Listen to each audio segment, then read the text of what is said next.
बिस्मिल्लाहिर्रहमानिर्रहीम अस्सलाम वालेकुम डियर स्टूडेंट, कैसे हैं आप सब। मैं उम्मीद करती हूँ ठीक ठाक होंगे। मैं भी अल्हम्दुलिल्लाह ठीक ठाक हूँ। स्टूडेंट, आज हम करने वाले हैं group D paper, chapter number 16 community health का ग्रुप डी पेपर। बहुत शॉर्ट और बहुत इजी चैप्टर है, लास्ट चैप्टर है, chapter number 16 training of traditional birth attendant TBA। अच्छा जी, ये जो TBA इसका इस वर्ड का मतलब क्या है, सबसे पहले तो आपको चैप्टर का मतलब पता होना चाहिए। ट्रेडिशनल बर्थ अटेंडेंट कहते किसको हैं। एक्चुअली ये ट्रेडिशनल बर्थ अटेंडेंट एक मिडवाइफ, एक दाई या एक ऐसी पर्सन है जो कि मदर को असिस्ट करवाती है प्रेगनेंसी में, चाइल्ड बर्थ में and after the birth of baby. ये वो खातून है ट्रेडिशनल बर्थ अटेंडेंट। एक्चुअली दाई को बोलते हैं। किसे बोलते हैं? दाई को। ओके।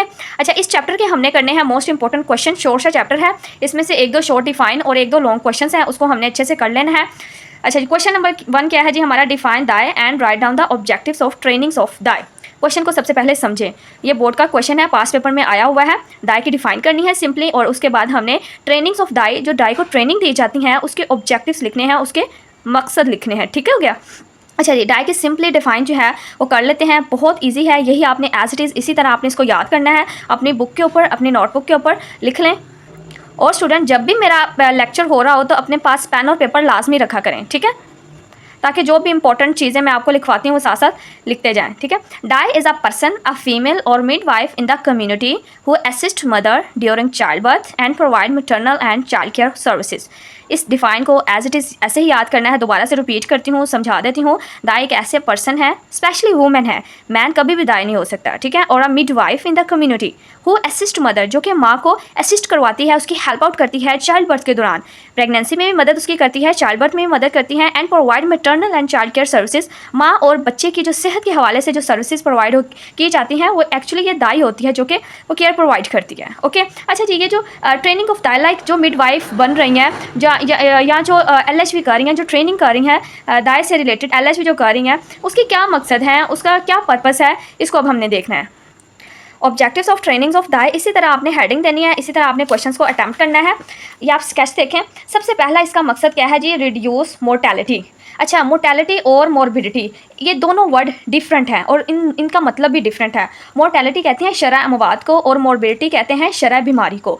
सबसे पहला मकसद जो है ना ट्रेनिंग का, दाई की जो ट्रेनिंग है उसका सबसे पहला मकसद है कि मोर्टेलिटी, माँ और बच्चे की जो शरह अमवात है ना, उसको कम किया जाए। अब ये जो स्केच मैंने बनाया हुआ है ना, ये हेडिंग है, मेन ये पॉइंट है। 1 2 3 4 5 6 7 8 9 10 पॉइंट है। अगर इसमें से आपको 8 भी अच्छे तरीके से याद हो जाते हैं ना, तो वेल डन, बहुत अच्छी बात है। आपने इसी तरह डिफाइन याद करनी है।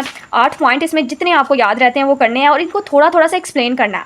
मैंने जस्ट इसके पॉइंट्स बनाए हुए हैं और ये मेरी अपनी search, Google search, Meta search, ये बहुत ईजी वे में नोट्स बनाए हूँ। बुक में ये चीज़ें आपको नहीं मिलेंगी। बुक में है, थोड़ी बहुत इससे रिलेट कर रहे हैं, काफ़ी मुश्किल टर्मिनोलॉजी है, उसको स्किप आउट किया है ताकि आपको आसानी से चीज़ें याद हो जाएं। हमारा मकसद क्या है? पेपर अच्छा अटैम्प्ट करना, रिक्वायर्ड क्वेश्चन के मुताबिक उसका आंसर करना, चाहे हम वो कहीं से भी करें। ओके, हो गया। पहला जो है ना इसका मकसद है कि शरह अमवात जो है ना, शरह अमवात, उसको क्या करना है? रिड्यूस करना है, कम करना है। ठीक है।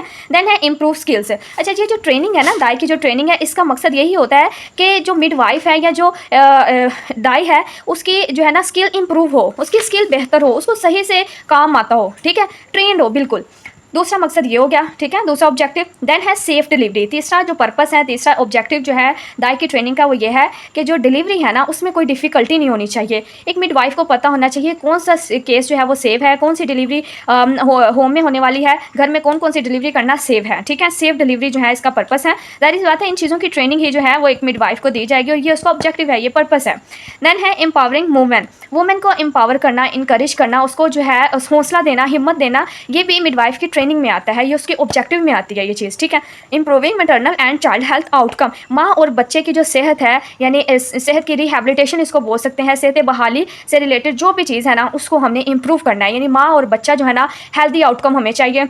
Improving maternal and child health outcome, ये जो ट्रेनिंग है, दाई की जो ट्रेनिंग है, इसका बेसिकली जो पर्पस है ना, सबसे अहम पर्पस वो ये है कि माँ और बच्चे की जो सेहत है ना, उसको हमने बेहतरीन रखना है। माँ और बच्चा दोनों सेफ होना चाहिए, बहुत इंपॉर्टेंट चीज़ है। देन है इम्प्रूव नॉलेज। अच्छा, जब एक मिडवाइफ ट्रेनिंग करती है तो उसका सबसे जो है ना एक अहम मकसद यह भी होता है कि इस मिडवाइफ या इस दाई के जो है ना वो नॉलेज में इजाफा हो, उसका जो नॉलेज है वो इम्प्रूव हो, इस हवाले से कि डिलीवरी कैसे करनी है और डिलीवरी जो है सेफ डिलीवरी होनी चाहिए, माँ और बच्चे का हेल्दी आउटकम होना चाहिए, और प्रेगनेंसी में किस तरह जो है वो माँ को हमने क्या क्या एजुकेशन प्रोवाइड करनी है, आफ्टर बर्थ कौन कौन सी जो है ट्रीटमेंट को कॉम्प्लिकेशन से पेशेंट को किस तरह बचाना है।